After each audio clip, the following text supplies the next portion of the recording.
This is our future utility vehicle. And when we say future, of course, we mean technology. And in terms of technology, I'm not only talking about the hydrogen powertrain, but I'm also talking about the design of the vehicle, the features of the vehicle as well. For example, you have the daytime running lights here. The daytime running lights run all the way across the front of the vehicle, and this is truly unique in the full automotive sector. Then here, we've got the composite headlights. The composite headlights, of course, are a Hyundai Pacific feature. Then we've got our cascading grille, which is, of course, Hyundai Pacific as well. And then in the front, to help with aerodynamics, we've opened up the bumper here in the front.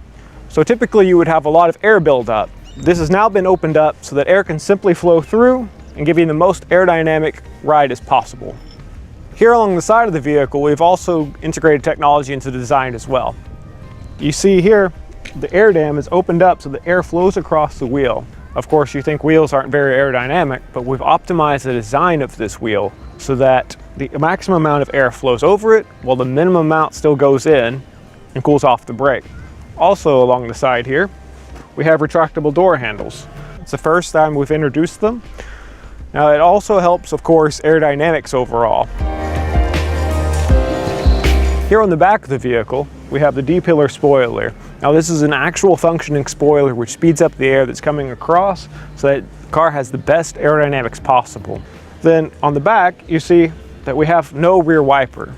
It's actually been hidden up underneath the rear spoiler here, giving the car the best aerodynamics possible. Here on the interior of the vehicle, we have many new innovative features, such as the shift-by-wire system. With shift-by-wire, it's a simple press of a button to select the gear that you need. On top of that, shift-by-wire system has allowed us to open up the center console. So underneath, we have the tray where you have wireless charging, USB, and of course storage for other items. On top of all of this, we offer the 12.3-inch navigation screen. Now this displays not only navigation, but also where your power is coming from, and on top of that, all the fuel cell stations along your route to make sure you get where you're going.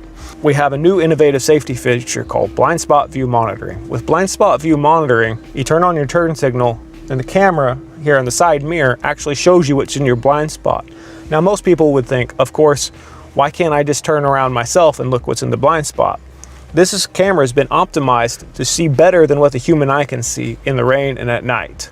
On top of all of this, in terms of safety, we also have lane following assist. Now, lane following assist is the next step of lane keeping assist. Lane keeping assist typically only looks at one lane. This takes it to the next step and is watching both sides of the lane or the road edge, keeping the exact center all the time that you're driving. Overall, there's also remote parking assist. So when you find a parking spot, and perhaps it's too small to get out of the vehicle, you drive past the spot, turn on the remote parking assist, simply step out of the vehicle, press the button on the key, and the car can park itself, either a 90-degree parking spot or parallel parking.